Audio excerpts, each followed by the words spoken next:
Anchor స్వేచ్ఛ మరణం వెనకాల అనేక విస్తుపోయే నిజాలన్నీ కూడా బయటికి వస్తున్నాయి. రీసెంట్గా కూడా ఎవరైతే పూర్ణచందన్ ఉన్నారో అతను ఒక లేఖ రిలీజ్ చేయడం అయితే జరిగింది. తను చనిపోవడానికి కారణం నేను కాదు, తన ఓన్ డిప్రెషనే తను చనిపోవడానికి కారణం, వాళ్ళ తల్లిదండ్రుల ప్రేమ తను పొందలేకపోయింది, ఇదే మెయిన్ కారణం అంటూ కూడా అతను ఆ లేఖలో రాయడం జరిగింది. అదే కాకుండా పోక్సో కేసు కూడా ఇప్పుడు పూర్ణచంద్ర పైన కేసు నమోదైంది. వాళ్ళ స్వేచ్ఛ కూతుర్ని కూడా ఇబ్బంది పెట్టాడు, అనేక సార్లు మిస్బిహేవ్ చేశాడంటూ కూడా వీళ్ళు కేసు పెట్టడం జరిగింది. మనతో పాటు వాళ్ళ తండ్రి ఉన్నారు, ఒక్కసారి మాట్లాడదాం. మీరు లేఖ చూసే ఉంటారు. పూర్ణచందన్ ఒక 5 పేజీల లేఖ రాశాడు. దీంట్లో ప్రధానంగా ఆమెకి 2 పెళ్ళిళ్ళు జరిగినట్టు, అదే కాకుండా నా వల్ల మాత్రం మరణించలేదు, వాళ్ళ కుటుంబం వల్లనే మరణించిందని మీ మీద ఆరోపణ చేస్తున్నారు. ఏం చెప్తారు? ఆయన లేఖలో అన్ని అబద్ధాలు రాశాడు. మా కూతురు మా మీద ఏంటంటే ప్రేమ లేకపోవడంతో చనిపోయింది అనేది అబద్ధము. అయితే ఆ లేఖలో ఏం రాశాడు, ఆమె 2 పెళ్ళిళ్ళు చేసుకోవడం మూలంగా మేము నువ్వు 2 సంవత్సరాలకు ఒక పెళ్లి చేసుకుంటున్నావు అని అనేసి మేము అనడం మూలంగా ఆమె మనస్తాపం చెంది చచ్చిపోయిందని చెప్పాడు. అది అవాస్తవము. నేను వాళ్ళిద్దరూ 5 సంవత్సరాలు కలిసి ఉన్నప్పటికీ కూడా నేను మొన్న 26th నాడు ఆయనతో మాట్లాడే వరకు నేను గతంలో ఆయనను కలవలేదు, ఆయన ఫేస్ కూడా నేను చూడలేదు. మేము వాళ్ళిద్దరూ కలిసి జీవించేదాన్ని మేము ఇది చట్టబద్ధంగా మేము అంగీకరించలేదు. ఆ అంగీకారం లేకపోవడం మూలంగానే మేము ఆయనని ఏనాడు కూడా కలవలేదు, ఆయన కలవటానికి సిద్ధంగా ఉన్నా మేము అంగీకరించలేదు. అట్లా వాళ్ళు మళ్ళీ మా కూతురు ఆయనతో కలిసి ఉంటానంటే ఇక సరే అది మేము వద్దని చెప్పాము ఆమెకు, ఇది తప్పమ్మా అని. అయితే దీంట్లో ఏంటంటే వాడు మా కూతురుకు రెండోసారి పెళ్ళయి విడాకులైన తర్వాత, కూతురు పుట్టిన తర్వాత క్రాంతి అనే అబ్బాయితో విడాకులైన తర్వాత వాడు మా టీ న్యూస్లోనే ఉండేవాడు. మా కూతురు టీ న్యూస్లో పనిచేసేది. ఆ విడాకులైన తర్వాత వాడు వెంటబడ్డం మొదలుపెట్టాడు. వాడు నాతో 26 నాడు కలిసినప్పుడు మాట్లాడినప్పుడు కూడా వాడు అదే చెప్పాడు. నేను 3 సంవత్సరాలు ఆమె వెంటబడి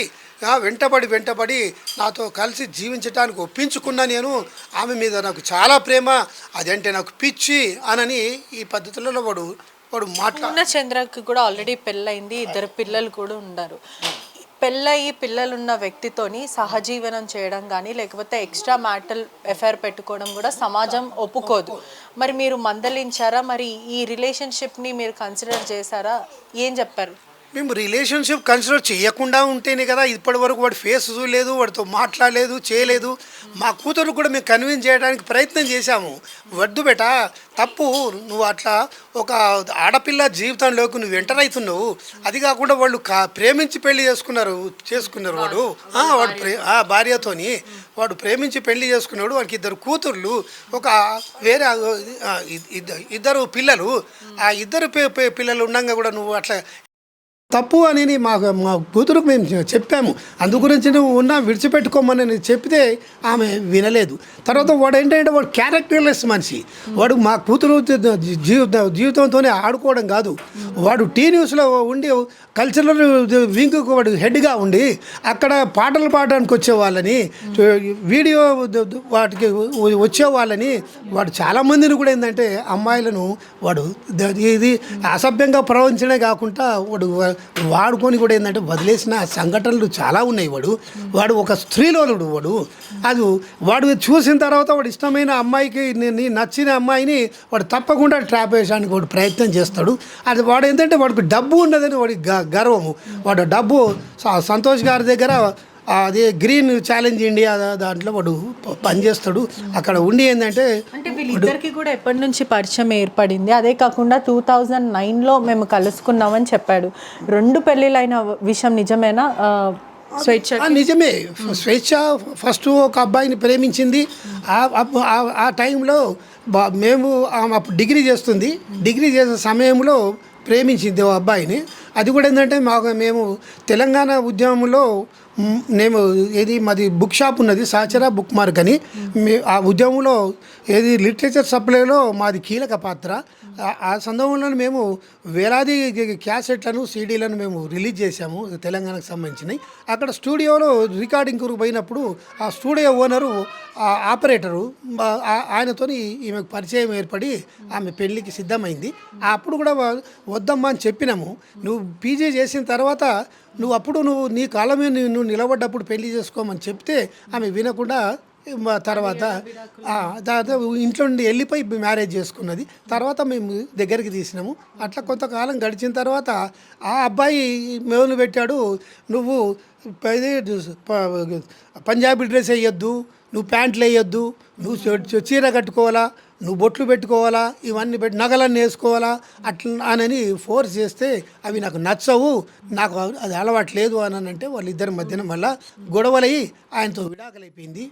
విడాకులైపోయిన తర్వాత మళ్ళీ వనితా ఛానల్లో చేసింది. ఆ వనితా ఛానల్లో దాంట్లోనే క్రాంతి కిరణ్ మహాన్యూస్లో చేసింది. క్రాంతి కిరణ్ అన్న అబ్బాయి అక్కడ పరిచయం అయ్యి అది పరిచయం అయిన తర్వాత ఆ పెళ్ళైన తర్వాత ఈ పాప పుట్టిన తర్వాత మళ్ళీ వాళ్ళ మధ్యలో కూడా గొడవలై అది విడాకులు జరిగినాయి అన్నట్టు. ఎక్కడ కూడా మీ ప్రేమ నొచ్చుకోలేకపోయింది స్వేచ్ఛ. చిన్నప్పుడే మీరు ఉద్యమంలో బిజీగా ఉన్నారు కాబట్టి ఈ క్రమంలో మీరు పిన్నికి ఇవ్వడం జరిగింది. కానీ ఎప్పుడు కూడా తరచుగా అదే మాట్లాడుతుండే, నా తల్లిదండ్రులు నన్ను ప్రేమగా చూసుకోలేకపోయాడని. మీకు ఆ గిల్ట్ ఉంటుందా ఎప్పుడైనా నా పాపని నేను చూసుకోలేకపోయాను అని? మేము అంతగా అట్లా ఫీల్ కాము. ఎందు గురించి అంటే మేము ప్రజల కొరకు ప్రజా ఉద్యమంలో ఉన్నాం. మేము ప్రాణాలకు కూడా తెగిచ్చేసి మొత్తం మేము ఉద్యోగాలు ఏం చేయకుండా ఏం లేకుండా కేవలం ప్రజల కొరకు సేవ చేయాలనే ఉద్దేశంతోనే మేము ఎంఎల్ పార్టీలో పనిచేసాము. నేను 1972లో ఇంజనీరింగ్లో చేరాను. అక్కడ 72 ఏప్రిల్లో ఇది జార్జ్ రెడ్డిని మరణించాడు. ఏబీవీ గూండాలు జార్జ్ రెడ్డిని హత్య చేశారు. దాని తర్వాత 73 నుండి నేను మొత్తం లెఫ్ట్ దాంట్లోకి నేను వెళ్ళిపోయినా.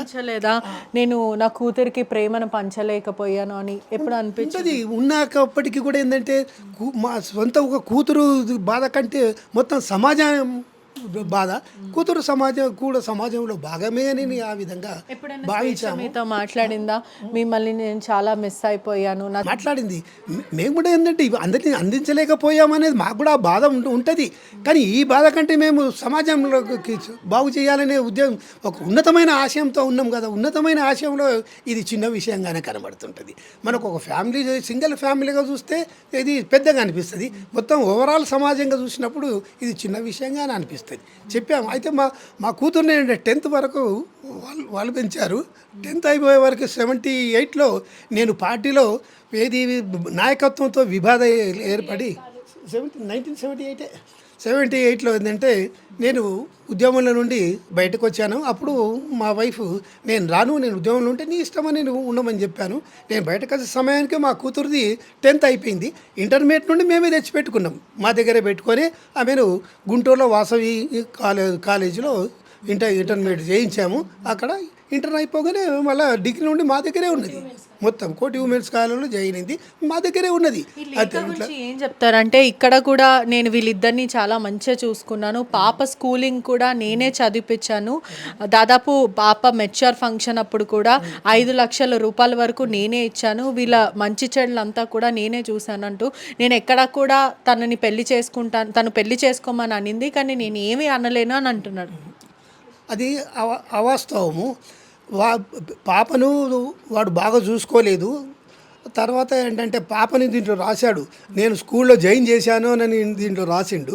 పాప 1st క్లాస్ నుండి ఇది ఉప్పల్ కేంద్రీయ విద్యాలయం 2లో చూస్తుంది. పాప 9 సంవత్సరాల క్రితం స్టడీలో 9 సంవత్సరాల క్రితమే మేము చేరిస్తే వాడితో పరిచయం ఏర్పడేది 5 సంవత్సరాలు కదా. వాడు ఎప్పుడు స్కూల్లో చేర్చాడు? అది అబద్ధం. వాడు స్కూల్లో చేర్చింది చెప్పడం అబద్ధము. ఫీజులు కూడా వాడు మొత్తం కట్టాడు, నేనే కట్టానని చెప్పడం కూడా అబద్ధము. నా కూతురే అవి కట్టేది చేసేది. దాంట్లో వాడు రాసిన దాంట్లో అన్ని అబద్ధాలే ఉన్నాయి. పోలీసులు కూడా పోక్సో కేసు నమోదు చేశాడు. నిన్నొచ్చి స్వయంగా అతనే పోలీసులకి చిన్నప్పటి నుంచి తనకున్న ఆ బ్యాగేజ్ ట్రామానే కానీ నేను ఎక్కడ కూడా తను చనిపోవడానికి నేను కారణం కాదు అంటూ కూడా పదే అదే చెప్తున్నాడు. దాని గురించి ఏమంటారు? ఆమె చనిపోవడానికి వాడే ప్రధాన కారకుడు. ఎందుకంటే దాంట్లో వాడు రెండోసారి విడాకులు కాగానే 3 సంవత్సరాలు నేను వెంటపడ్డా అని స్వయంగా నాతోనే చెప్పాడు. వాడు వెంటపడి నేను ఆమెను ఒప్పించుకున్నా ఇక కలిసి జీవించటానికేనని వాడు చెప్పాడు. ఒకవేళ వాడికి భార్య పిల్లలు ఉండంగా వాడు వేరే స్త్రీల జీవితాలకు వెళ్ళడము వాడి బేసిక్ మొదటి తప్పు. వాడు అట్లా వేధించడం మూలంగా నా కూతురు అటు డైవర్ట్ అయిపోయింది. నా కూతురుది రెండవ తప్పు. ఇద్దరూ తప్పు చేసిన వాళ్ళే. నేను నా కూతుర్ని ఏం సమర్థించడం లేదు. నా కూతురు రెండవ తప్పు మా కూతురుది కూడా. అయితే వాడు ఫోర్స్ చేయడం మూలంగా ఈమె బెండ్ అయిపోయింది. కనుక సావుకు వాడే ప్రధాన కారకుడు అని నేను చెప్తున్నా. దాని తర్వాత కూడా వాడు బిహేవియర్ వాడు ఏంటంటే పెళ్లి చేసుకోమన్నది అనేది వాడే రాసిండు ఇంట్లో. కానీ వాళ్ళు ఏంటంటే పెళ్లి చేసుకున్నట్టు మాకు ఉన్నది సమాచారం, కానీ అది చట్టబద్ధంగా కాదు అనే ఉద్దేశంతో దాన్ని కప్పిపెట్టిండ్రు అనేది కూడా మాకు ఉన్నది. కానీ వాళ్ళు వెంట పెళ్ళికి వెళ్ళిన వాళ్ళు కూడా మా కూతురు స్నేహితురాళ్ళు ఉన్నారు, కానీ వాళ్ళు ఎక్స్పోజ్ చేయడం లేదనేది ఇప్పుడు అర్థమవుతుంది అన్నట్టు. వాడు చనిపోక ముందు కూడా చివరిగా ఏం చెప్పింది అంటే ఈ గొడవ గురించి చెప్పింది, ఆ తర్వాత ఇంకేమైనా చెప్పింది? లేలే, నాకు చివరిగా ఆమె చెప్పింది ఏంటంటే ఆ 26 నాడే, అంతకుముందు ఇప్పుడు కొన్ని నెలల నుండి ఇది చాలా క్లోజ్గానే ఉంటుంది. మేము అది ఒప్పుకోకపోవడం మూలంగా కొన్ని నెలలు మాతో మాట పనిచేసింది. ఏ తల్లైనా సరే ఇప్పుడు అంత డిసిజన్ తీసుకునేటప్పుడు తను ఒక రచయిత కూడా, పోయెట్, తన చిరునవ్వు గురించి, బిడ్డ చిరునవ్వు నుంచి ఎంతో గొప్పగా రాసింది. అటువంటిది బిడ్డ ఒక్కసారైనా తనకి ఆ మాత్రం ఆలోచించలేకపోయిందా, కళ్ళ ముందు కనిపించలేకపోయిందా? ఎందుకు ఆ తల్లి అంత నిర్ణయం తీసుకోవాల్సి వచ్చింది? ఆ తల్లి నిర్ణయం తీసుకోవడానికి నేను ప్రధాన కారకుడు వీడే. ఆమెను చాలా మోటివేట్ చేసి నేను అన్ని విధాలుగా చేసుకుంటా, నేను మా కుటుంబం వాళ్ళను ఒప్పించుకుంటా, నేను భార్యగానే ఉంచుకుంటా అని అవన్నీ ఆవిడ అబద్ధాలు చెప్పి ఆమెను లొంగ తీసుకున్నాడు. తర్వాత ప్రాక్టీస్లో వాడు ఈ 4-5 సంవత్సరాలు కూడా వాడు ఆమెను భారీగా స్వీకరించలేదు. బయట ఏంటంటే వాడుకునే వ్యక్తిలాగానే వాడు అది చూసుకుంటున్నాడు. వాడు మాట ఇచ్చాడు, కుటుంబంలో ఫ్యామిలీ మెంబర్గా ట్రీట్ చేస్తామని. వాడు తండ్రి కూడా వచ్చేసి, అమ్మ నువ్వు బాధపడకు, మావాడిది పొరపాటు జరిగిపోయింది, అయినా నేను ఫ్యామిలీ మెంబర్స్గా మేము ట్రీట్ చేసుకుంటాము. తండ్రికి ఆల్రెడీ తెలుసు. తండ్రి వచ్చి చెప్పి అందరూ మాట్లాడారు, మాట్లాడి చెప్పాడు. తండ్రి కూడా వచ్చి చెప్పి మాట్లాడిపోయిండు. అయినా కూడా ఏంటంటే వాళ్ళు ఇప్పటికి కూడా ఏంటంటే ఫ్యామిలీ మెంబర్గా స్వీకరించలేదు. తర్వాత వాడికి ఏంటంటే వాడి అక్కడి నుండి, వాళ్ళ భార్య ఫ్యామిలీ అక్కడి నుండి, బంధువుల నుండి ఒత్తిడి అవుతున్నది. మొదట తెలుసా ఇతనికి ఆల్రెడీ పెళ్ళి అయిపోయింది అన్న విషయం తెలుసా? బహుశా తెలిసే ఉండొచ్చు అనుకుంటా నేను. తెలియకుండా ఎలా ఉంటుంది, తెలిసే ఉండొచ్చు. తెలిసి ఉన్నప్పటికీ కూడా ఏంటంటే వాడు ఫోర్స్ చేసి వాడు కన్విన్స్ చేయడం మూలంగానే ఆ ట్రాప్లో పడిపోయి ఉంటుందని తెలుసు. అయితే ఆడు ఇప్పటికి కూడా అంగీకరించడం లేదు. నాకు ఈరోజు తెలిసింది, రీసెంట్లీగా వాళ్ళు 4 రోజులు అక్కడ వెళ్ళొచ్చారు, అరుణాచలం వెళ్ళొచ్చారు. కానీ మాతో ఏంటంటే పాపకు చెప్పిండ్రంట, వాడు ఖానాపూర్లో ఫామ్ హౌస్ కడుతున్నాడు. ఆ ఫామ్ హౌస్లోకి మొక్కలు తీసుకురావడానికని అక్కడికి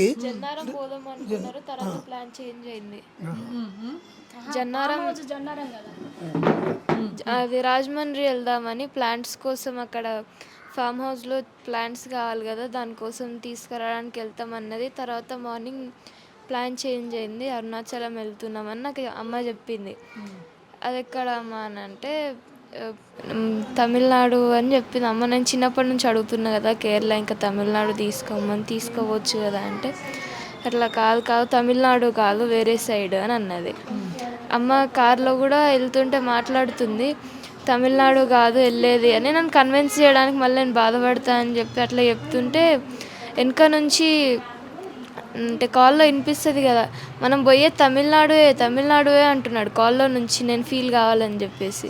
అదే వాళ్ళు అరుణాచలం పోయి తిరిగి వచ్చేటప్పుడు ఇది మా నెల్లూరులో మా కూతురు ఇది సెల్ చూసిందట. దాంట్లో వాడి తాత అది 10 yearsది డెత్ సెరమనీ చేసిండ్రంట. దాంట్లో నాకు అక్కడ కూడా చెప్పిండు ఏది నాతో 26 నాడు ఇట్లా మా తాతది చేశాము, చాలా గ్రాండ్గా చేశాను నేనని చెప్పిండు.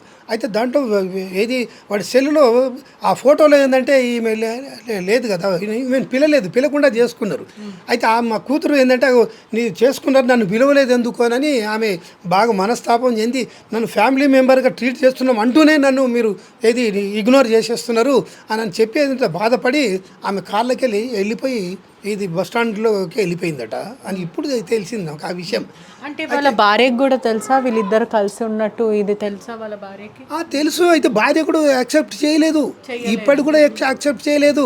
వీడు ఇట్లా చేస్తున్నందుకు భార్య కూడా నేను ఇక విడాకులు చేసుకుంటా నీతోని, నువ్వు వద్దు అని చెప్పేసి ఆమె ఇది చాకుతోని కోసుకున్నట్టు కూడా మాకు తెలుసు, చెప్పిండ్రు.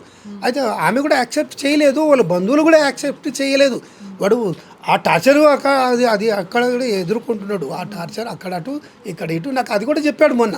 నేను మొత్తం టార్చర్ ఎదుర్కొంటున్నా, ఈమె మా ఇది సోషల్ మీడియాలో పోస్ట్ చేసింది మేమిద్దరం భార్య భర్తలం అన్నట్టు, అది మొత్తం వందలాది మందికి వెళ్ళిపోయి వాళ్ళు నాకు లెక్క లేకుండా నాకు ఫోన్లు చేస్తూ ఉంటే నేను ఏం జవాబు చేయలేకపోయినా. పెళ్లి చేసుకుంటానంటూ కూడా మీరే చెప్తున్నారు. అవును, వాడు నాకు చెప్పింది నేను పెళ్లి చేసుకుంటాను అన్నాడు, అందుగురించి నేను ఒప్పుకున్నాను అని కూడా నా కూతురు నాకు చెప్పింది. కానీ వాడు చేసుకున్నట్టుగా కూడా ఇల్లీగల్గా తెలిసింది, నాకు లీగల్గా రాలేదు, ఇంకా మాకు తెలియదు, చేసుకోలేదని చెప్తున్నారు.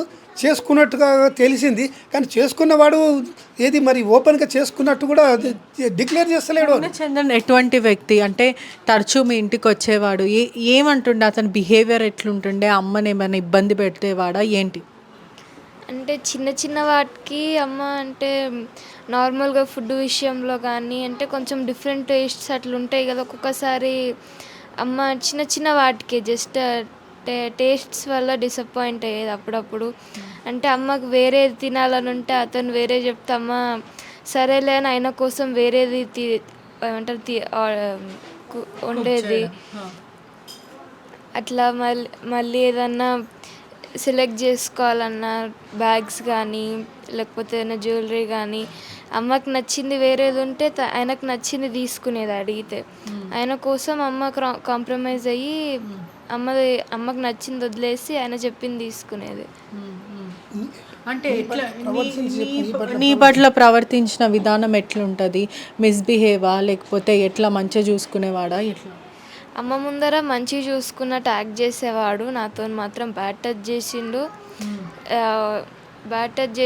చాలా నన్ను మాటలతో హర్ట్ చేసిండు. అమ్మని నన్ను పక్కన కూర్చొని అమ్మని నన్ను ఎప్పుడు దూరం చేయాలని చూస్తూ ఉంటాడు. అమ్మకు కూడా నా గురించి అది ఇది అనుకుంటా చెప్పి ఇక్కడికి అమ్మమ్మ వాళ్ళ దగ్గర పంపించేయమని చెప్పేవాడు. కానీ నా వల్లనే పాప వచ్చింది అని అమ్మని ఎట్లా అంటే పాపని తీసుకురా అని అతనే అన్నాడు.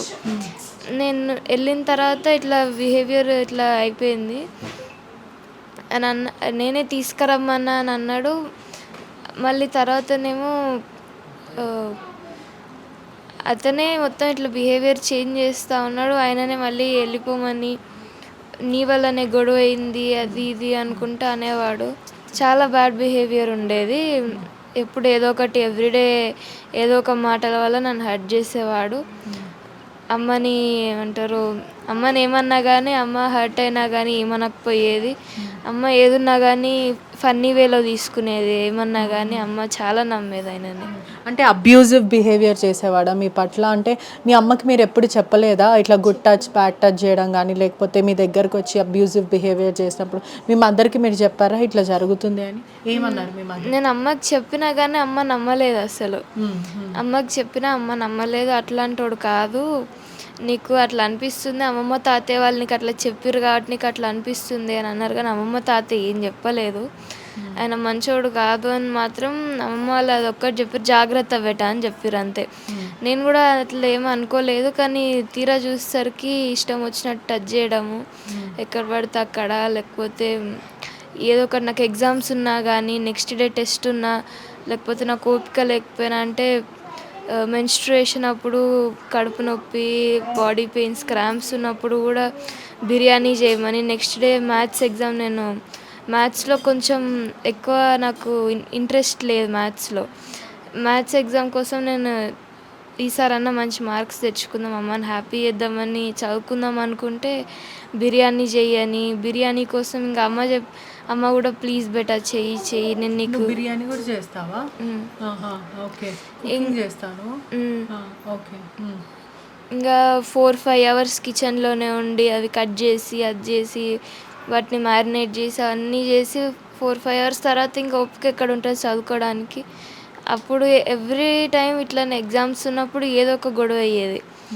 ఎగ్జామ్స్ అయ్యే టైంకి వాళ్ళిద్దరు ఎక్కడికో ఒక దగ్గరికి తీసుకెళ్ళేవాడు అమ్మ నాకు ఎగ్జామ్స్ ఉన్న టైంలో. నేనేమో నాకు అర్థం కానప్పుడు ఒక్కొక్కసారి పోయమ్స్ అవి నాకు పోయటిక్ లాంగ్వేజ్లో కొంచెం అర్థం కావడానికి, అంటే అర్థమయ్యేది కానీ క్లియర్గా అర్థం కావాలంటే అమ్మకి పోయిటరీ అది అంటే ఇష్టం కాబట్టి అమ్మని అడిగేదాన్ని. అమ్మ ఏదంటే మంచిగా చెప్పేది, అట్లా ఒక్కసారి చెప్పింది అంతే. అప్పుడు ఒక్కసారి తీసుకెళ్ళలేదు, కానీ ఎవ్రీ టైం నాకు ఎగ్జామ్స్ ఉన్నప్పుడల్లా అమ్మని ఎక్కడికో ఒక దగ్గరికి తీసుకెళ్ళేవాడు. అంటే నీ చదువుని డిస్టర్బ్ చేసేవాడా?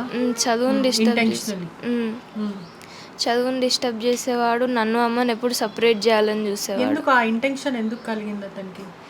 ఏమో మరి ఎందుకో తెలియదు కానీ ఒక కైండ్ ఆఫ్ జెలస్ ఫీలింగ్ ఉంటుండే నేను అమ్మ కలిసి ఉంటే. అంటే మీ బాండింగ్ చూసి జెలస్ ఫీలింగ్ వస్తుండేనా అనుకుంటా. నన్ను అమ్మని అసలు అమ్మ నా దగ్గరకు వచ్చి పక్కన కూర్చుంటే కూడా ఏంది ఎంతసేపు కూర్చుంటావు అని చెప్పి అమ్మని తిట్టి మళ్ళీ ఆయన దగ్గర కూర్చోమంటుండే. ఏమంటారు, ఇంట్లో ఒకటే బెడ్రూమ్, సింగిల్ బెడ్రూమ్, హాల్ కూడా చిన్నగా ఉంటుంది, కిచెన్ ఉంటుంది అంతే. అయితే ఇది మా బెడ్రూమ్, నువ్వెందుకు వండుకుంటావు, హాల్లో వండుకోపో, ఇది మా బెడ్రూమ్ అని అట్లా అన్నాడు. ఇంకా చాలా చాలా అన్నాడు. ఇప్పుడు కూడా తరచూ ఇలానే జరుగుతుండే, కానీ మీ మదర్ అర్థం చేసుకోలేకపోయింది. మీరేం ఫేస్ చేస్తున్నారో అది ఇప్పటివరకు మీరు చెప్పినప్పటికీ కూడా అర్థం చేసుకోలేకపోయింది. అంటే అమ్మ ఒక్కొక్కసారి అయితే నన్ను ఏమన్నా అన్నప్పుడు కానీ అంటే రాను అనేసరికి నాకు బాధ అనిపించి కళ్ళలోకి వెళ్ళి నీళ్ళు వచ్చినాయి. కొంచెం చూసి మాట్లాడు, కళ్ళలోకి వెళ్ళి నీళ్ళు వచ్చినాయి అని అంది అమ్మ అప్పుడు ఒకసారి. మీరు ఏడ్చినారా? నేను అప్పుడు రాసుకుంటూనే అమ్మ ఒకసారి ఇట్రా అని పిలిచి ఏదో చెప్పిన అమ్మకి అని చెప్తే ఇంకా అసలు నేను నార్మల్గా ఇట్లా కాలు పైకి పెట్టుకొని కూర్చున్నప్పుడు వచ్చి ఇక్కడ థైస్ పైన తల పెట్టి పడుకునేవాడు. ఊకే ఆయిల్ మసాజ్ చేయమనేవాడు హెడ్కి. నేను చేయనన్నా కానీ బలవంతంగా చేయించుకునేవాడు. నేను వంగి రాసుకుంటుంటే టీషర్ట్ లోపలికి తొంగి చూస్తే నేను ఇట్లా చెయ్యి అడ్డం పెట్టుకున్నా, ఇట్లా బెడ్ పైన ఇట్లా ఒరిగి రాస్తున్నా. చూస్తే చెయ్యి అడ్డం పెట్టుకుంటే వెళ్ళిపోయాడు. మళ్ళీ నేను పడుకున్నప్పుడు నైట్ ఈప్లో ఇట్లా చెయ్యి పెట్టి ఇట్లా రబ్ చేయడము, నా పక్కన వచ్చి కూర్చొని ఇక్కడ షోల్డర్ మొత్తం ఇట్లా ఇట్లా టచ్ చేయడము, ఇట్లా చాలా చాలా చేసిండు. ఇవంతా అమ్మకి చెప్పినా పట్టించుకోలేదు. మీరు అమ్మమ్మ వాళ్ళకి కానీ నానమ్మ వాళ్ళకి చెప్పారా ఇట్లా జరుగుతుంది అని ఎప్పుడైనా చెప్పారా? చెప్పింది చెప్తూనే ఉంది, కానీ మరి అమ్మకి చెప్పండి అని అంటే అమ్మ వినే స్థితిలో కూడా లేదు. అంటే స్థితిలో లేకుండా నువ్వు చెప్పడం బెటర్, నువ్వు ఇట్లా దాచుకొని ఉండి నువ్వు బాధపడద్దు, నువ్వు అమ్మకు చెప్పేయు అని అంటేనే అమ్మకు చెప్పింది వాళ్ళ అమ్మ. అమ్మ చెప్తే నమ్మలేదు. ఫాదర్ లాగా అనుకో, నీకు ఫాదర్ ఉన్నా కానీ క్లోజ్గా ఉంటాడు కదా ఫాదర్స్ అంటే అని అంటే, అట్లా కాదమ్మా వేరే అమ్మ, నీకు అర్థం కావట్లేదు అంటే ఫస్ట్ నేను చెప్పానని చెప్పిన, నాకు ఇష్టం లేదు నేను చెప్పాను, ఆయన వచ్చినప్పుడు నేను అమ్మమ్మ వాళ్ళ దగ్గరికి వెళ్ళిపోతా అంటే ఏమైంది చెప్పు ఫస్ట్, నీ సేఫ్టీ ముఖ్యం అయినా కన్నా నాకు అని అన్నదమ్మ. అందుకనే ఒకదాని తర్వాత ఒకటి చెప్తూ పోతే ఇంక అమ్మ అసలు నమ్మిందో లేదో కానీ ఎక్కువ ఏమంటారు నాకన్నా ఎక్కువ ఆయనను ఎక్కువ నమ్మింది. ఆయన ఎప్పుడైనా కానీ అంటాడు, చేస్తాడు, మళ్ళీ అమ్మకి నేను చేయలేదు అని అంటాడు. అన్నిటికీ చిన్న వాటికి ఎవ్రీ టైం నోరు తెరిస్తే అబద్ధాలు మాట్లాడతాడు. మీ ఫంక్షన్కి కూడా దాదాపు 5 లక్షలు ఇచ్చారు, డబ్బంతా కూడా ఆయనని, మీ స్కూల్ ఫీజు కూడా ఆయననే కడతాడంటూ కూడా లేఖలో రాశారు. నేను ఫంక్షన్ నాకు ఇష్టం లేదు, నాకు వద్దు, అవసరం లేదు, అసలు ఫంక్షనే వద్దు అంటే నార్మల్గా ఫార్మాలిటీస్ అవన్నీ చేస్తారు, అమ్మ కూడా చెయ్యొద్దు అదంతా ఎందుకు అని చెప్పి అనుకుంది మేము. అయితే నేను నార్మల్గా ఒక రూమ్లో కింద వేసి కూర్చోబెడతారు, అట్లాంటివి ఏం లేదు, పచ్చడి ముట్టుకోవద్దు ఏం లేదు. నేను అదే రోజు అమ్మ ఇంటర్వ్యూ తీసుకోవడానికి కరీంనగర్ వెళ్ళింది ఇంటర్వ్యూ కోసం. వెళ్తే నేను ఆ రోజే పీరియడ్ స్టార్ట్ అయింది. అమ్మకి చెప్తే ఇంట్లో మామ ఉండే చెప్పింది. బ్లింకిట్లో ప్యాడ్స్ ఆర్డర్ చేసింది. నేను బ్యాగ్లో ప్యాడ్స్ పెట్టుకుని ఆ రోజు స్కూల్కి వెళ్ళిపోయినా. అమ్మ పులిహోర చేసి వెళ్ళింది. ఫ్రూట్స్ కట్ చేసుకున్న, పులిహోర తీసుకొని స్కూల్కి వెళ్ళిన. తర్వాత ఇంకా 3-4 డేస్ గ్యాప్ స్కూల్కి వెళ్ళలేదు. అంటే నాకు వెళ్ళాలంటే నార్మల్గా ఇంట్లో అమ్మతో ఉండాలని ఉండే. మళ్ళీ అమ్మ కూడా ఎందుకులే నీ ఇష్టం, పోతే పో లేకపోతే లేదని అమ్మ అని అన్నది. 3-4 డేస్ పోలేదు. మళ్ళీ వెళ్ళిన స్కూల్కి. తర్వాత సమ్మర్ వెకేషన్ స్టార్ట్ అయింది. ఫినాన్షియలీ అంతా కూడా మీకే, అంటే ఎక్కడ కూడా ఫంక్షన్ జరగలేదు? అంటే ఫంక్షన్ జరిగింది, నేను వద్దని చెప్పినా కానీ బలవంతంగా ఆ డబ్బులు కూడా పూర్ణచందనే ఇచ్చాడా? అవును. 5 లక్షల వరకు ఎంత అయిందో తెలియదు కానీ అమ్మ నాకు అది చిన్న ఫంక్షన్ గోల్డ్ ఇంట్లోనే అక్కడ బయట అది చైర్స్ వేసి వెనకాల ఒకటి వేసి పెట్టి చేసి. మీకు తరచూ డబ్బులు ఇచ్చేవాడా ఫినాన్షియలీ, లేకపోతే ఏంటి, ఎట్లుండేది మీ స్కూల్ ఫీజులు కానీ ఇవన్నీ? అంటే నాకు డైరెక్ట్గా ఇచ్చింది ఏం లేదు కానీ అమ్మకి ఇచ్చేవాడు అనుకుంటా. అమ్మ నాకు పెట్టినట్టుంది అవే డబ్బులు. కానీ నేను మాత్రం చెప్తాను, నువ్వు స్కూల్ చేంజ్ చేస్తానంటే కూడా అది 2 lakhs 3 lakhs అట్లున్నాయి అవి ఫీజు. అమ్మ నువ్వు కడతా అంటేనే ఆ స్కూల్లో జాయిన్ చేయి, ఆయన కడితే నాకు వద్దు అని అంటే అట్లా కాదు, నా దగ్గరికి వెళ్ళి నాది శాలరీ అంత కాదు కదా, ఈఎంఐస్కి అయిపోతుంది, ఆయననే కడతాడు మొత్తం అని. నాకు వద్దు, స్కూల్ చేంజ్ వద్దు, ఏమొద్దు అని చెప్పి. స్కూల్ కూడా చేంజ్ అవ్వాలి కాలేదు. అమ్మ కడుతున్న ఫీజుతోనే మీరు ఆ స్కూల్లో చదువుతూ ఉన్నారు? అంటే అమ్మనే కడుతూ ఉండేది కానీ ఆయన ఇచ్చిన డబ్బులతో కట్టి ఉండొచ్చు, అందుకని అట్లా చెప్తున్నాడు అనుకుంటున్నా. కానీ ఆ లెటర్ కూడా రాయడము అది ఎంత క్లియర్గా అర్థమవుతుందంటే ఆయన అంత తప్పులు రాసిండు, అబద్ధాలు రాసిండని. అది నిజమై ఉంటే అప్పుడే అమ్మ సూసైడ్ చేసుకున్న వెంటనే వచ్చి అమ్మమ్మ తాతయ్య మీద కేసు పెట్టేటోడు నిజమై ఉంటే. ఆయన ఉండి వాళ్ళ ఫ్యామిలీ వాళ్ళని తీసుకెళ్ళాక ప్రేమించాను అని కూడా చెప్తుంటాడు, కానీ ఆఖరికి చివరి చూపు కూడా చూసుకోలేని వ్యక్తి. ఆ ప్రేమ అంతా దొంగ ప్రేమ అని నాకు అనిపిస్తుంది. అంటే అమ్మతోనే అమ్మ ముందర మంచిగా ఉండేటోడు కానీ వాళ్ళ ఇంట్లో వాళ్ళు ఎవరైనా కాల్ చేసినప్పుడు ఈ మధ్య వెనకాల వెళ్ళి మాట్లాడేవాడు. అంటే ఇంకా అమ్మ ముందర బాగానే ఉండేవాడు, అంటే అమ్మ ముందర జస్ట్ యాక్ట్ చేసేవాడు, అమ్మ అంటే చాలా ఇష్టం అన్నట్టు. కానీ నాకు రియాలిటీలో అనిపిస్తుంది అమ్మని ఏదో చేయడానికి చూస్తున్నాడు అని. వాళ్ళు అరుణాచలం వెళ్ళేటప్పుడు కూడా నాకు అసలు నైట్ నిద్ర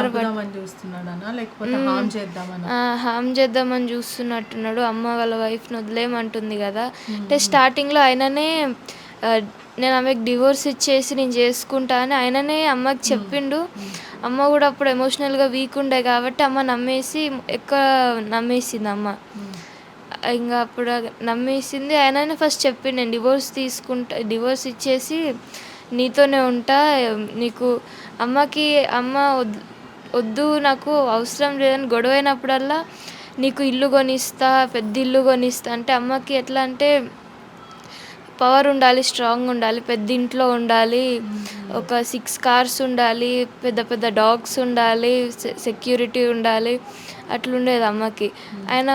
అమ్మకి అమ్మ వీక్నెస్ చూసి నేను నీకు పెద్ద ఇల్లు తీసుకుంటా, ఫామ్ హౌస్ కట్టిస్తా, నీకోసమే మొత్తము, నీ డబ్బులు ఇస్తా, అది ఇది అనుకుంటా చెప్పేసరికి అమ్మ ఇంకా నా గురించి కూడా ఆలోచించి నా పాప కూడా అంటారు మంచిగా హ్యాపీగా ఉంటుంది అని చెప్పేసి అమ్మ నమ్మేసింది. ఇప్పుడు ఈ సూసైడ్ ఇది జరిగినటువంటి ఇన్సిడెంట్కి మాత్రము మాకు ఈరోజే తెలిసింది.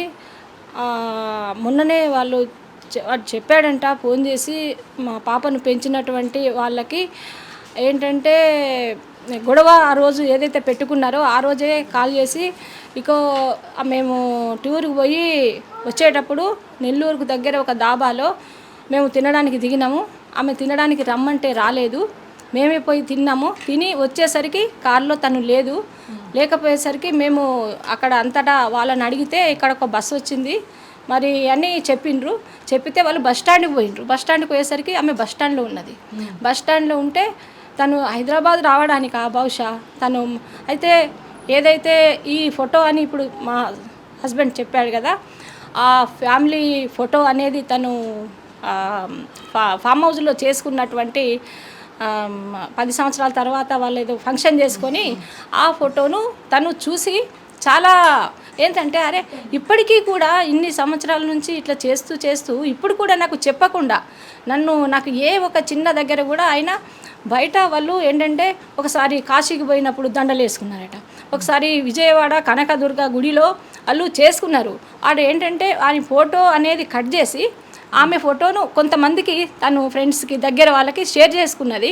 ఇద్దరికి కూడా షేర్ చేసుకున్నదో లేదు. ఏంటంటే నువ్వు ఒకవేళ నా ఫోటో కూడా షేర్ చేస్తే అంటే దండలు వేసుకొని అది కట్టుకోవడం, నేను ఎలక్షన్లలో కాంటెస్ట్ చేస్తా, నాకు డ్యామేజ్ అవుతుంది నా పొలిటికల్ లైఫ్కి, కాబట్టి నన్ను ఇట్లా వేసేస్తారు అని, కాబట్టి నువ్వు నన్ను చేయొద్దు, నీకు మళ్ళీ నేను ఒకవేళ పొలిటికల్ లైఫ్లో నేను గెలవకపోతే నీకు ఇవన్నీ నేను చేయలేను కదా, ఈ కట్టించడాలు విల్లాలు అవన్నీ చేయలే ఆ టైపులో ఆమెకు మాట్లాడి మభ్యపెట్టేసి వాని ఫోటోను ఇద్దరు కలిసి ఉన్నటువంటి పెళ్లి చేసుకున్నప్పటి ఫొటోస్ ఉంటాయి కదా, ఖచ్చితంగా వాడు పెళ్లి మంగళసూత్రం ఎప్పుడు కడతావు ఈ ఖచ్చితంగా ఆమెది ఉన్నది ఫోటో, ఇప్పుడు కావాలంటే మీకు చూపిస్తాము ఆ చిట్టి, ఆ ఫోటో చూపెట్టు, ఆ ఫొటోస్ వాడు కట్ అయ్యి ఈమె ఉన్నది అన్నట్టు. అయితే ఆమె ఏంటంటే నాకు కుటుంబంలో వైఫ్ హోదా ఎప్పుడు కూడా ఇస్తలేరు చెప్తున్నాడు, కానీ ఆ ఫంక్షన్లు చేసుకున్నప్పుడు నాకు కనీసం సమాచారం ఇస్తలేరు, నన్ను అక్కడికి రప్పించుకుంటలేరు వాళ్ళ కుటుంబంలో. నన్ను కూడా ఆమెతో సమానంగా నాకు ఇవ్వాలి కదా, ఆమె రైట్స్ కోసం కొట్లాడింది, అటు రైట్ ఇవ్వడం లేదు కాబట్టి ఆమె అవన్నీ ఫోటోల ద్వారా ఆమె చూసినప్పుడు మానసిక వేదన చెంది ఆమె ఇప్పుడు కారులో నుంచి దిగి వెళ్ళిపోయింది. ఆమె బస్ స్టాండ్కి వెళ్ళిపోయి ఎటు వెళ్ళిపోదాం అనుకున్నదా ఏం చేద్దాం అనుకున్నదో తెలియదు. వాళ్ళు బతిమిలాడి చేసి తీసుకొని వచ్చారు, అక్కడనే స్టార్ట్ అయింది గొడవ. మేము చాలా బాగుండే వాళ్ళము అని చెప్పినటువంటి పూర్ణచందర్ చాలా ఈమె ముద్దుగా పూరి అని పిలిచేది అని చెప్పేసేటువంటి ఏమీ లేవు అని చెప్పేటటువంటి ఇది ఏదైతే మాట్లాడుతున్నాడో అదంతా ఏంటంటే అది 100% చాలా రాంగ్ అన్నట్టు, తన మీద ఉన్నదాన్ని తీసేసుకోవడానికి కోసము మళ్ళీ హీరోలాగా పోతున్నట్టు ఒక పోలీస్ స్టేషన్కు ఎట్లయినా వాడు పోవాల్సి వచ్చింది. ఏంటంటే వాళ్ళు కుటుంబ సభ్యులను తీసుకొని ఈయనను రప్పించుకున్నారు పోలీస్ స్టేషన్కి.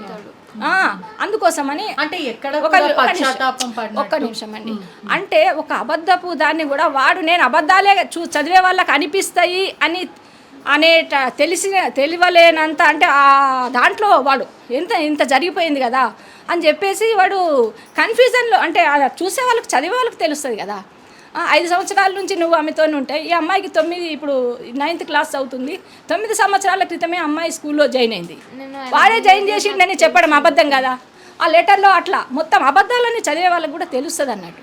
అట్లా మా అమ్మాయిని అక్కడ మభ్యపెట్టేసి ఇప్పుడు కరెక్ట్ ఈ యొక్క ఫామ్ హౌస్ ఈమెకు తెలియకుండా అక్కడ ఫంక్షన్ చేసుకున్నటువంటి ఆ ఫోటో చూడడం మూలంగా ఆమె విపరీతమైన ఆవేదన చెంది నీవెందుకు ఇట్లా చేస్తున్నావు అనేదే ఆమె నాకు వద్దు నాన్న, చివరికి నాన్నను పిలిచి అట్లాంటి డిసిషన్ తీసుకొని ఇక్కడ ఇంట్లో గొడవకు కానీ రాంగన్ నుంచి నుంచి గొడవనే ఇంకా అది ఆమె అటు వెళ్ళిపోయింది కార్ల నుంచి అని అంటే ఏమర్థం?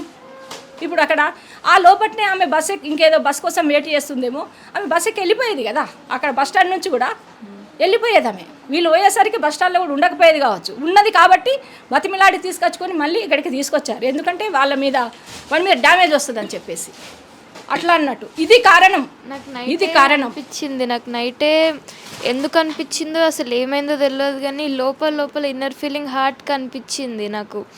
మళ్ళీ ఏమంటారు ఆయన సేవ్ చేసుకోవడానికి వచ్చి అమ్మమ్మ మీ మీద వేస్తాడు కావచ్చు అని నైట్ అన్నాను. అమ్మమ్మ నైట్ అన్న, మార్నింగ్ లేచేసరికి తాతయ్య లేపి మీడియా వాళ్ళు వచ్చిర్రు, ఇట్లా చేసిండు, లెటర్ ఇచ్చిండు, మాట్లాడతావు మీడియా వాళ్ళతోని అని అంటే నేను మళ్ళీ వచ్చిన లేచి. అంటే ఆ లేఖలో కూడా ఎక్కడ కూడా ఒక మనిషి ప్రాణం పోయింది ఆ ప్రేమను వ్యక్తపరచడం కానీ, లేకపోతే ఇక్కడ తన లైఫ్ని కానీ వాళ్ళ ఫ్యామిలీని సేవ్ చేసుకోవడానికే ప్రయత్నిస్తున్నాడు, కానీ ఎక్కడ పశ్చాత్తాపం కానీ లేకపోతే అయ్యో నేను ప్రేమించిన వ్యక్తి చనిపోయింది అనేది కూడా ఎక్కడ కనిపించట్లేదు. అదే ఇంకా అంటే ఎట్లా అనంటే ఎన్ని అబద్ధాలు అంటే అన్ని అబద్ధాలు దాంట్లో ఉన్నాయి. అసలు చాలా అంటే గొడవలు ఉన్నాయి, వాడే పిలిచిండు అసలు వీళ్ళను మాట్లాడడానికి కోసము.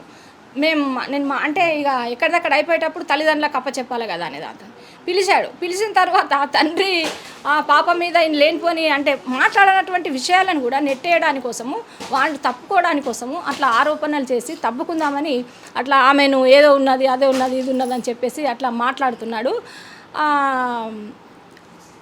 అదే ఇప్పుడు ఈ ఫంక్షన్కి సంబంధించి దాని మూలంగానేనండి అది చూడడం మూలంగా ఆమె ఇంకా వీడు వేస్ట్ ఇంకా అంటే వీడు నన్ను మోసమే చేస్తున్నాడు, ఎప్పటికీ ఇంకా వీడు నన్ను వాళ్ళ ఫ్యామిలీ మెంబర్గా వాడు చేసుకోలేడు, వాడు నాకు ఇటు చెప్పుకుంటా అక్కడ అవన్నీ చేసుకునేటి వాళ్ళకి చేసుకునేటి చేసుకుంటున్నాడని చాలా ఒక గట్టి నిర్ణయానికే వచ్చి ఆ డిసిషన్ తీసుకున్న తర్వాత తెల్లారి నుంచి తను ఇప్పుడు ఆ రోజు సాయంత్రము సూసైడ్ చేసుకునే రోజు ఈవినింగ్ 5 గంటలకు కూడా తను హెచ్ఓడి టీ న్యూస్లో హెచ్ఓడి కాబట్టి తను షిఫ్ట్ లేయడానికి కోసం కానీ అందులో ఉన్నటువంటి తను పనిచేసేటటువంటి ఒక అమ్మాయితోని మాట్లాడింది అన్నట్టు. 5 గంటలకు లాస్ట్ కాల్ మాట్లాడింది. 5 గంటలకు మాట్లాడి వేరే ఒక యాంకర్కి తను ఏంటంటే ఈ మధ్యలో ఉమెన్ జర్నలిస్టుల పైన జరుగుతున్నటువంటి అబ్యూజింగ్లు అంటే ఛానల్స్లలో డిపార్ట్మెంట్లో జరుగుతున్నటువంటి వివక్షతను హెరాస్మెంట్స్ వాటికి వ్యతిరేకంగా వీడియో కాల్ చేసిందో నార్మల్ కాల్ చేసిందో కానీ నేను అమ్మ దగ్గరికి వెళ్ళినప్పుడు ఇట్లా నార్మల్గా టచ్ చేసినా ఫేస్ చూసి భయపడినా వచ్చేసినా కానీ ఒక చెయ్యి మొత్తం ఇట్లా టైట్గా ఇట్లా అయిపోయింది, ఇంకో చెయ్యి ఇట్లుంది అంటే ఫోన్ పట్టుకొని ఉంది అమ్మ. వాడికి వీడియో కాల్ చేసి చూపించిందో చెప్పిందో లేకపోతే ఏదో చేసిందో వాడికి తెలుసు ఆల్రెడీ. వాడంతా నాకు తెలియదు, అయ్యో అట్లెట్లా అయింది అది అంతా యాక్టింగ్ చేస్తున్నాడు. ఫోన్ చేశారు కదా మీరు, చనిపోయిన వెంటనే మీరు చూశాడు, ఫస్ట్ మీరు పూర్ణచందన్కి కాల్ చేశారు, ఏమన్నారు మీతో? అట్లా ఏం మాట్లాడుతున్నావు నువ్వు అని తాతయ్యని అనుకుంటా అంటే ఏడవడం నిజంగా స్టార్ట్ చేసిండో లేకపోతే అది కూడా యాక్టింగ్ చేసిండో నాకు తెలియదు కానీ ఏడ్చి ఉంటాడు ఆయన. అంటే అమ్మ మీద బాధ లేదు కానీ వాళ్ళ వైఫ్ వాళ్ళ ఫ్యామిలీకి కష్టం అవుతుందని ఏడ్చి ఉంటాడు. కానీ అంత ప్రేమ ఉంటే అమ్మ దగ్గరికి రావాలి అని రాలేదు. వెంటనే మేము చనిపోయిన వాడికి కాల్ చేసినాము, అరే ఉరేసుకొని చనిపోయిందిరా నా బిడ్డ ఉరేసుకొని చనిపోయింది అని. నేను ఎప్పుడూ బూతులు మాట్లాడను, నేను ఆ రోజు మాత్రం ఆవేశంతో అరే తురేని మాట్లాడేసేసి 5 గంటలకి లాస్ట్ కాల్ చేసింది. తను వేరే ఒక యాంకర్కు సంబంధించిన ఒక సమస్య మీద తను ఒక 2-3 మినిట్స్ మాట్లాడింది. అందులో ఉన్నటువంటి ఒక యాంకర్తోని నువ్వు ఆమె బరాబర్ అనేది 7 o'clockకి చేస్తుంది. ఆ 7 o'clockకి చేసేది అదే నేను ఒకవేళ అప్పుడు 5 గంటలకు చేస్తుంది, 6 గంటల వరకు నేను ఒకవేళ రాలేకపోతే నువ్వే చేయరా బరాబర్ ప్రోగ్రామ్ అని చెప్పేసిందట. అప్పుడే జరిగిపోయింది ఆమె. అప్పుడు నేను వస్తే చేస్తా రాకపోతే ఇంకా లేనట్టే అని అంటే అక్క అనుకుందంట ఇప్పుడు జర్నలిస్ట్ హౌసింగ్ సొసైటీ మీటింగ్ ఉన్నట్టుంది అందుకే రావట్లేదు అనుకుంటా అని అక్క అనుకుందంట. నాకు ఫోన్ చేసేసరికి నేను ఇక్కడ నుంచి నన్ను మా పక్కన ఇంటి వాళ్ళు బండి మీద 2 వీలర్ మీద తీసుకెళ్ళిండ్రు. పోయేసరికి పాప అపార్ట్మెంట్ కింద బాగా ఏడుస్తున్నది. నేను పాప దగ్గరనే ఉండిపోయినా. నాతో వచ్చినటువంటి మా ఇక్కడ పక్కన ఇల్లు వాళ్ళు ఆయన పైకి వెళ్ళిండు అన్నట్టు. అప్పటికి పోలీసులు లేకపోతే బెడ్ మీద ఫోను పడిపోయి ఉన్నది. 3 కాల్స్ వచ్చినాయంట అతని నుంచి. అది చూడలేరు కదా, 3 సార్లు రింగ్ అయిందని చెప్పారు అన్నట్టు మాకు పక్క వాళ్ళు. ఆమె చేతు ఇలా ఉంది, ఇట్లా ఫోన్ పట్టుకొని తను వీడియో కాల్ చేసి తను వీడియో కాల్లో మాట్లాడుతూ చూడు నేను చేసుకుంటున్నా, నువ్వు నాకు ఇచ్చిన మాట ఇట్లా చేసుకుంటా, ఇది ఏమేమి మాట్లాడిందో ఇట్లా వేసి మాట్లాడుతూ తను అంత చేతిలో నుంచి ఫోన్ కింద అంటే తను ఒక చేతు పని చేయకుండా అయిపోయినప్పుడు కింద పడిపోద్ది కదా, అలా కింద పడిపోయింది. ఉంటుందండి తను ఖచ్చితంగా. ఎందుకంటే గతంలో కూడా తను ఒకసారి ఇట్లాంటి ఆమెను వైఫ్గా ట్రీట్ చేయలేదు, ఇంట్లో కుటుంబ సభ్యురాలుగా నన్ను గుర్తించడం లేదనే దాంతో అంతకుముందు కూడా ఇలా సేమ్ వీడియో ఇట్లా హ్యాంగింగ్ వీడియోను అంటే చేసుకుంటానని చెప్పేసి ఇట్లా అని పెట్టేసి చేస్తే ఆయన ఏం చేసిండంటే కింద వాళ్ళు ఎక్కడ ఉన్నాడంట మన వాచ్మెన్ వాళ్ళకు ఫోన్ చేస్తే వాళ్ళు పైకి వెళ్ళి ఏదో తీసేయడము ఏదో ఏదో చేసేసిండ్రంట. సేమ్ దాన్ని బట్టి చూస్తే ఇప్పుడు కూడా తను వీడియో కాల్ చేస్తూ వాడికి చూపిస్తూ చనిపోయింది. తను చూపిస్తూ చనిపోయింది. వాడికి తెలుసు, వాడికి ఏంటంటే చనిపోయిందా చనిపోలేదు ఏమవుతుందో తెలియదు. ఒకవేళ వాడు వాచ్మెన్ వాళ్ళకు కూడా కాల్ చేసిండు కావచ్చు అనుకుంటున్నాను. అంటే దాన్ని బట్టి చూస్తే వాళ్ళు కూడా పోయినరేమో. ఆమె ఒక ఆ టైము అంటే 5 తర్వాత మాత్రం తను లాస్ట్ కాల్ మాట్లాడింది కాబట్టి బతికి ఉన్నది. తను అప్పటికే మరి ఏమైనా ప్రయత్నం చేస్తుందో ఏమో, కాల్స్ మాట్లాడుకుంటూ వాడు ఇన్స్టాగ్రామ్లో విజువల్స్ అది మన ఫొటోస్ పెట్టిందండి అని మా అమ్మాయిని పెంచినటువంటి తల్లిదండ్రులకు, వాళ్ళ అక్కకు, అన్నయ్యకు ఆమె వాడు కాల్ చేసి చెప్పిండట. ఆమె పెట్టింది మళ్ళీ ఫొటోస్ చూడండి అని చెప్పేసి అట్లా పెట్టింది చూడండి మళ్ళీ. అంటే దానికోసమే వాడు, ఎందుకంటే ఇంకా తెగదెంపులు అయిపోయింది, ఇంకా నాకు ఆమె దేంట్లో కూడా రాదు, ఇంకా అవన్నీ తీసేయమని చెప్పేసి మన డిమాండ్. ఆ ఫొటోస్ తీసేయాలని మీరు ఖచ్చితంగా ఆ లెటర్లో కూడా ఏం పెడుతున్నాడు అంటే, నేను చూస్తున్న తండ్రిలాగా అంటే అబద్ధము ఆమె ఊహించుకున్నది భర్తగా ఊహించుకున్నది, పెళ్లి చేసుకోమన్నది అని అంటున్నాడు. కానీ అక్కడ గుడిలో మాత్రం నేనే పెళ్లి చేసుకుంటున్నాను, మళ్ళీ ఇక్కడ ఈమెను మభ్య పెట్టడము, అక్కడ ఆ వైఫ్కి అక్కడ ఆమెకు మభ్య పెట్టడము, ఆమెను వదిలేస్తా కొన్ని రోజులు టైం ఇయ్యు అని ఆమెకు చెప్పడం, అక్కడ ఈమెకు కొన్ని రోజులు టైం ఇయ్యు వాళ్ళకు ఒప్పిస్తా అని ఈమెకు చెప్పడము. అది ఈమెకు అర్థమయ్యేది లేదు. మేము కూడా అదే ఇట్లా చాలా చేశాడండి. అది లెటర్లోనే అన్ని అబద్ధాలు ఉన్నాయి. ఖచ్చితంగా మా అమ్మాయి వాడు ఒకవేళ ఇది చూసి మరి ఏదో ఒకటి డిసిషన్ ఏదన్నా ఒకటి ఉరికొచ్చో ఏదో వాళ్ళను ఆమె డోర్ గొల్లెం పెట్టేసుకున్నది. వాళ్ళు వాచ్మెన్ వాళ్ళు ఒకవేళ డోర్ కొట్టడమా, ఒక సీసీ ఫుటేజ్ అక్కడ ఉంటుంది, సీసీ ఫుటేజ్ ఉంటుంది. పోలీసులు కూడా ఆ సీసీ ఫుటేజ్ని తీసుకొని చూడాలి ఏం జరిగింది, ఎవరు పోయినరు అక్కడికి ఏంటి అనేది. అదేమంటారు మన అంతస్తుకి ఉంటాయి కదా సీసీ ఫుటేజ్లు, అవి అన్నీ చూడాలి. చూసి చేస్తేనే తెలుస్తుందండి.